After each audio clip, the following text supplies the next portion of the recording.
திருப்பாவை 22ஆம் பாடல். ஆண்டாளின் தெய்வீக கவி பத்தியையும் தத்துவத்தையும் ஒன்றிணைத்து உளத்தை தொடும் ஒரு மகத்தான காவியம்.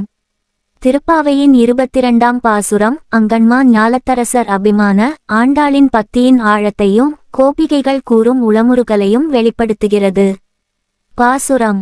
அங்கண்மா ஞாலத்தரசர் அபிமான பங்கமாய் வந்து நின் பள்ளிக்கட்டிற்கீழே சங்கம் இருப்பார்போல் வந்து தலை பெய்தோம். கிங்கினி வாய்ச்செய்த தாமரை பூப்போல செங்கண் சிறுகச்சிறதே எம்மேல் விழியாவோ. திங்களும் ஆதித்தியனும் எழுந்தாற்போல் அங்கண் இரண்டும் கொண்டு எங்கள் மேல் நோக்குதியேல். எங்கள் மேல் சாபம் இழிந்தேலோர் எம்பாவாய். பாடல் பொருளின் ஆழமான விளக்கம். அங்கண்மா ஞாலத்தரசர் அபிமான பங்கமாய் பூமியின் வல்லமையும் செல்வமும் கொண்ட மன்னர்களை உருவகமாக கொண்டு கோபிகைகள் தங்கள் நிலையை விளக்குகின்றனர்.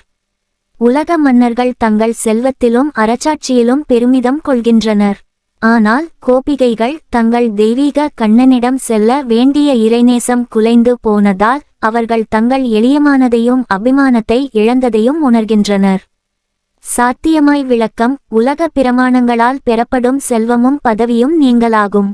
ஆனால் இறை அருளால் மட்டுமே நிலையான ஆன்மீக இன்பம் கிடைக்கும். வந்தனின் பள்ளிக்கட்டிற்கீழே கோபிகைகள் கண்ணனின் துயில் அறைக்கு வணங்கி அவரின் அருளை வேண்டுகின்றனர்.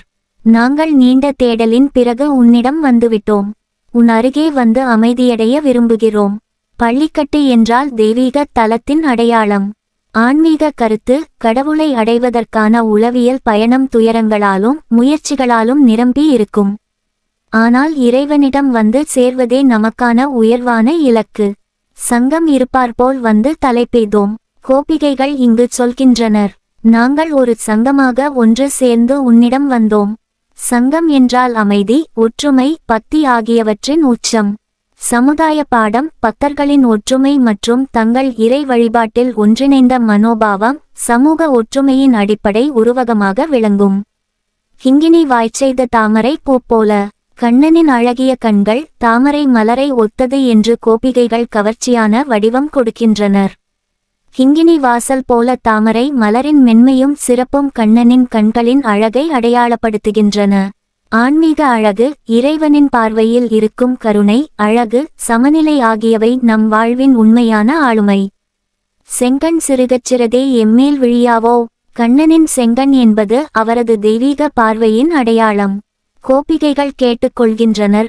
உன் கண்கள் எங்களை நோக்க வேண்டும். இந்த பார்வைதான் அவர்களுக்கு ஆன்மீக அமைதியை அளிக்கக்கூடியது. கடவுளின் அருள் பார்வைதான் சாபம் போக்கும் மருந்து. அது இல்லாத வாழ்க்கை வெறுமையாகும். திங்களும் ஆதித்தியனும் எழுந்தாற்போல் கண்ணனின் இரண்டு கண்களை சந்திரனும் சூரியனும் என ஒப்பிடுகின்றனர். சூரியனின் ஒளியும் சந்திரனின் குளுமையும் அவரது கண்களில் காணப்படுகிறது. உரைநிலை விளக்கம். ஒரு மனிதனின் வாழ்க்கையில் ஒளி மற்றும் குளிர்ச்சி ஆகிய இரண்டும் தேவையாக உள்ளன. இது தெய்வீக கடாட்சத்தின் மூலம் மட்டுமே பெறப்படும்.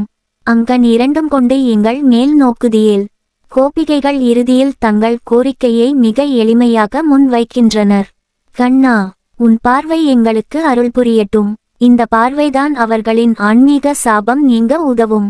ஆன்மீக பாடம். கடவுளின் அருள்தான் மனிதனின் அனைத்து துயரங்களுக்கும் தீர்வாகிறது. எங்கள் மேல் சாபம் இழிந்தேலோர் எம்பாவாய். பிரிவின் சாபம் இறைவனின் கருணையால் நீங்கும் என்று கோபிகைகள் நம்புகின்றனர். அவர்கள் உலக சாபத்திலிருந்து விடுபடுகிறார்கள். தத்துவம். பிரிவின் துயரமும் இறைவனின் அருளால் அவற்றை வெல்வது ஆன்மீக வாழ்வின் இறுதி நிலையாகும். பாசுரத்தின் தத்துவ கருத்துகள். உலக பொருட்களால் வரும் பெருமிதம் நிலையற்றது. இறைவனின் அருள் பார்வை மனித வாழ்க்கையின் ஒளியை மீட்டெடுக்கும். பக்தர்கள் ஒருமித்து இறைவனை நாடுவதை மனதிற்குள் கொண்டு வர வேண்டும். பிரிவு ஆன்மீக வளர்ச்சியின் முக்கியமான பகுதி. அது மனம் விழித்தெழுப்ப உதவும். இன்றைய வாழ்வில் பாசுரத்தின் பயன்பாடு. பாசுரத்தின் வரிகளை தினமும் மனதில் கொண்டு தியானம் செய்தால் மன அமைதி கிடைக்கும். உலகச் சுகங்களை விட இறைநேசத்திற்கே வாழ்க்கையை அர்ப்பணிக்க வேண்டும். கோபிகைகள் போல் எமது சமூகத்தில் ஒற்றுமையை வளர்த்து கொள்வது அவசியம். திருப்பாவையின் 22ஆம் பாசுரம் நமக்குள் உள்ள பக்தி உணர்வுகளை எளிதில் தூண்டுகிறது. ஆண்டாளின் வார்த்தைகள் நம் துயரங்களுக்கே தீர்வாகவும் இறைவன் பால் பற்றுடன் நம்பிக்கையுடன் வாழ்வதற்கான வழிகாட்டியாகவும் உள்ளன. திருப்பாவை நமக்கே மகிழ்ச்சி தரும் ஒரு அழகிய கவி. எம்பெருமானின் கடாட்சம் நம்மை எல்லா துயரங்களிலும் இருந்து விடுவிக்கட்டும். அழகிய பாசுரத்தின் வார்த்தைகளில் ஆன்மீக ஒளி நம் வாழ்வை பரப்பட்டும்.